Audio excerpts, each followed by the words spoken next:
This is one of those guys that is a top 10 scorer in the entire National Hockey League. He's become a legit #1 top centerman in the league. Holy mackerel, what a shot! That is a thing of beauty. He scored! What a goal!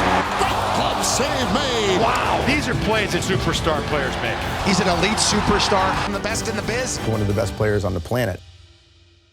Welcome back to the top 50 NHL players of 2019. I am Faisal Khamisa. It is exactly what it sounds like, counting down the top 50 players ahead of the upcoming NHL season. If you missed episode 1, where we started with 50 and ended with 41, there is a link to said episode in the description right now. I know a lot of you watched because I just finished reading the comments and seeing the tweets. Let's reintroduce the two guys helping to break this down, Rory Boylan, Ryan Dixon. You hear them on the Tape to Tape podcast. Look, if you're a fan of Canadian teams, this episode is for you. I will say right now, half of the 10 made up, well, from the 7 teams in Canada. Let's get going, and oh boy, here we go. Number 40 from the Winnipeg Jets, it's Patrik Laine. Laine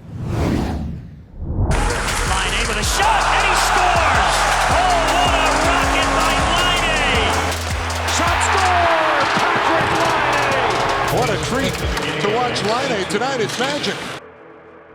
We always talk about goal scorers being streaky, but when you're going like a month and a half without a goal, that's taking it to another level. Definitely some questions, I think. I just think with Laine, he would be a great value bet right now if you're looking for Rocket Richard winner, right? Because he can certainly go the other way and fill the net. We know that all-world talent is there. We've seen the shot. I wonder if there's a little buy low potential here if you're looking for a sneaky Rocket Richard winner, because the guy is so young and he is so loaded with talent. Number 39 from the Florida Panthers, their new goalie, Sergei Bobrovsky. How about this guy, Bobrovsky? Has he dialed it up or what? Sergei Bobrovsky! Quick attempt thrown in front. Bobrovsky's got it! Wow, what a save. Last episode, we talked about how goalies are becoming more of a tandem. I think Bobrovsky is going there, and they're going to work this guy. I wouldn't be surprised if he starts 65 games for them. Their backup is Sam Montembeault, very little NHL experience there. It's playoffs or bust for this team, and they paid through the nose to get Bobrovsky, so they're going to work this guy, and over the last 3 seasons, he's tied with the second best save percentage in the league with another guy we're going to see a little higher on this list. Another St. Louis Blue at number 38, Vladimir Tarasenko. Tarasenko, dangerous from anywhere. Here comes Tarasenko. He'll bust in a chance. He scores! It's a hat trick on Star Sunday for Vladimir Tarasenko, and the Blues win it in overtime.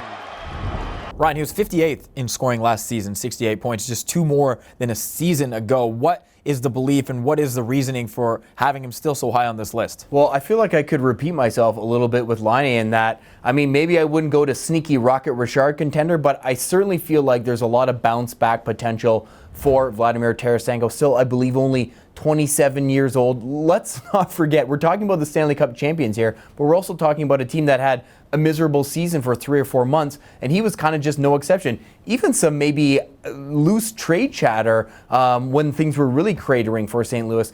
I think he's going to get it back on the rails. I think he ends up a lot closer to 40 than 30 goals this upcoming season. This is a top 50 list. If we were doing it solely based on scoring, this guy would sneak in just barely. 50th in scoring last season with 72 points. It is Maple Leafs defenseman Morgan Rielly.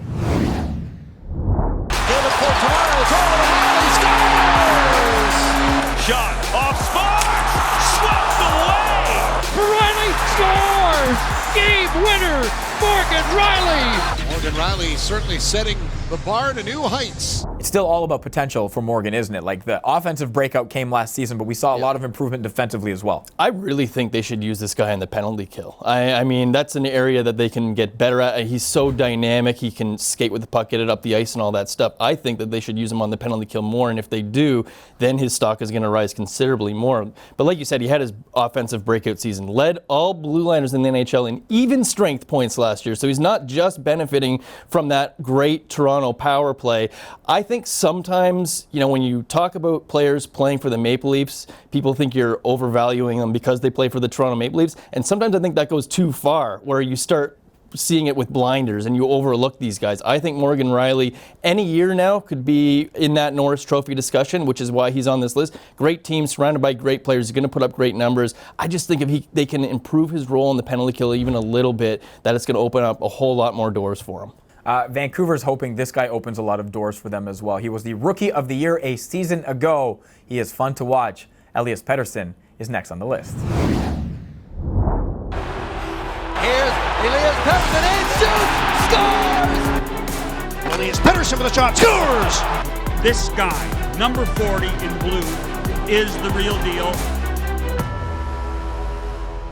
People are loath to compare anyone to Wayne Gretzky, and I'm not comparing him to Wayne Gretzky in terms of, you know, where he's going to land his place in the game or the impact he's going to have in his career or next season, but specifically the way he shoots the puck as a slight guy. His slap shot, people have said, you know, it kind of is like, you know, picture Gretzky coming down the ice against the Calgary Flames, that overtime winner. That was the vintage Wayne Gretzky. Like, for a guy who probably weighed 178 soaking wet, he could just rifle it, and it was accurate. It was a great slapper, and Pettersson's got almost like a carbon copy of that. We're talking about a player who can absolutely do it all, and as he gets more comfortable, as he puts on a little more weight, I just think this is someone we will be talking about very, very shortly as one of the absolute best players in the league.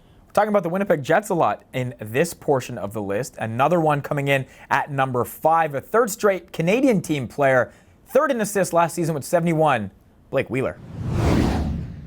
It's so fun to watch Blake Wheeler. Blake Wheeler has a grizzly intensity about him. I don't believe my eyes. Wheeler gets a hat trick. Oh my goodness. You look at Laine, you look at Wheeler, a lot of potential to still be better than what they were. Yeah, it's the way their season ended. It kind of left a sour taste in all our mouths, I think. And there was some problems with the underlying numbers with that team. You know, they were very inconsistent at 5-on-5.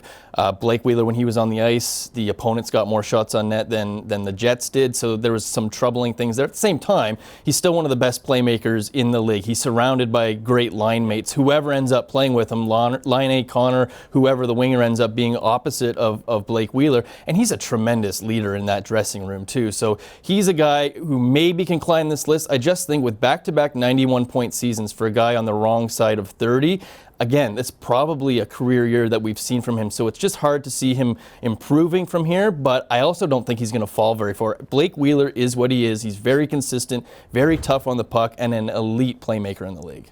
On the other side of the scale, a career low in points for the next player on this list, just 31 for PK Subban, which is a career low. He comes in at number 34.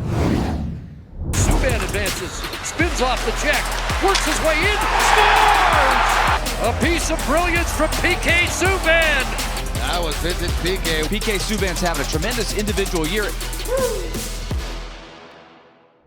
You look at that defense that Nashville had. I mean, obviously PK was one of their best defensemen, but they could turn to an Ekholm, a Ryan Ellis, a Roman Josi. Subban is the best defenseman on New Jersey by some distance, and they, I have to believe, are looking at these 3 years they have him as we're going to play him till the wheels fall off. So they're going to be sending PK out there to do his thing. He's going to be encouraged to play with all the flair and exuberance that most people have come to love to see from him. I think he'll be fired up to be playing in the New York area, and we're going to see a lot of PK in New Jersey, and I think for the most part it's going to be great. Dallas fans have seen a lot of this guy, played 82 games in 3 straight seasons. Number 33 is Tyler Seguin.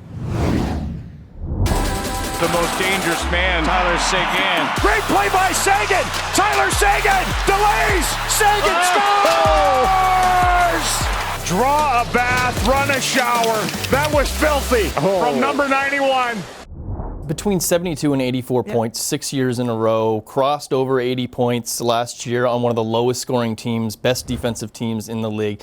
like you know what Tyler Seguin is. He's not going to let you down. He's probably not going to shoot up this list into the top 10 and to that Art Ross discussion or anything like that. But like so many of those Dallas players, over the last 2 or 3 years, he's improved so much at the defensive end too to really complement what he already did so well on offense. And so that's just made him such a strong player. And I just feel like he's a lock to, again, finish between 72 and 84 points and just be so reliable. Now, you could argue his team let him down quite a bit. This next player is not the reason for that. Ducks goalie John Gibson is number 32. Connecting with a pass, the shot! Gibson falls across and makes the save! To Nash, the shot was saved by Gibson! He is a #1 goaltender, and when he's on, he's a game stealer.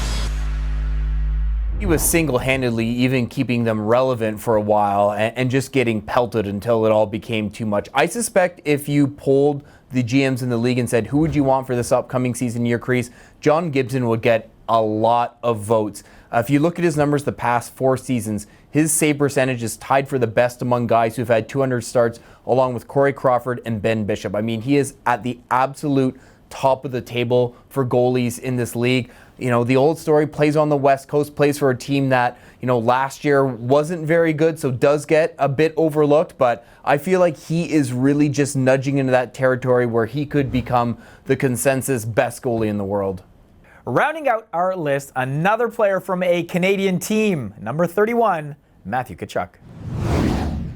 Matthew Tkachuk! Got it over the line, and now the shot. Score! Beautiful shot. Out front for Tkachuk with the leg. Scores! A beauty by Tkachuk as he goes between his legs. Roy, this is a guy who took a massive leap last season points-wise. 49 2 seasons ago, 80 a season ago. He's always increased his goal total, and he's just a guy that's you really don't want to play against. No, you don't. And, you know, even though he had such a breakout last year, like maybe his shooting percentage drops a little bit, but even if it drops 2 percentage points from last year, he would still have finished as a 30-goal guy. I didn't think he had this kind of offensive upside in his game, but now that we've seen it, I think you have to buy into it. He's potentially future captain material for this team. We know he can bring that sandpaper, but what I think makes him really valuable on top of having this offense in his game is he's going to get under your skin, and he draws more penalties than he takes. So you're going to end up on the power play more often than not with him. He drew as many 5-on-5 penalties last year as Connor McDavid did for the Edmonton Oilers. So there's immense value in Matthew Tkachuk. Now, before we break down this list just a little bit more, let's revisit it. Again, 5 players from Canadian teams, all of whom are worthy of discussion points. We talked about it in the last episode, an episode you can see by clicking on the link in the description. Giordano might have peaked in terms of points and in terms of ability. He is over 30, whereas Riley, on the right side of his career, I guess, young, learning to do more, scoring more as well, and a guy who, again, could be higher up on this list a year from now if this potential is kind of realized. Yeah, absolutely. And I think there's a bit of an unknown, too, in terms of who's his playing partner going to be. Is it going to be Tyson Barrie, a guy who kind of plays a similar game, but may even allow Morgan to play even more freely, you know? I think it'll be really interesting to see how things shake out there. But yes, absolutely. We've talked about it a number of times, and it's worth reinforcing every single time. We're looking forward. We're casting forward. Where can this player get to 6 months from now? And I think with Morgan Riley, it's still an upward trajectory, and I think he's really still starting to develop new parts of his game. If this list was solely meant to be about getting clicks, all the Leafs would be in the top 10 or top 15 just to piss people off. But Morgan Riley certainly deserved of being on this list and ahead of some of the other defensemen that are ranked right now. I would just be curious what the argument is for him to be lower. Because if you consider that Giordano just won the Norris, if that's his career year, which I think it's pretty fair to say, well, Riley already had a slew of 2nd, 3rd, 4th, and 5th place Norris Trophy votes. This team is going to come back probably better this year if the health holds up. He'll be exposed to as much power play time as he was last year, if not more. Maybe the power play is even better this year. It doesn't go through that little bit of a lull it did. This is why he's still trending up. So if you think that this is too high of a ranking, he needs to be below these guys. I need to know what you're seeing that makes you think that he or the team around him would start to trend down. There's just everything is pointing up for this guy. We haven't seen it, but we will. It is your comments. It is your thoughts. It is your feedback. I imagine, again, that last bit will elicit some takes. That does it, though, for episode 2 of the top 50 NHL players of 2019. Again, if you missed episode 1, players 50 to 41, you can click the link in the description below. If you are waiting for episode 3, players 30 to 21, well, you got to wait till next Sunday. New episode coming out then.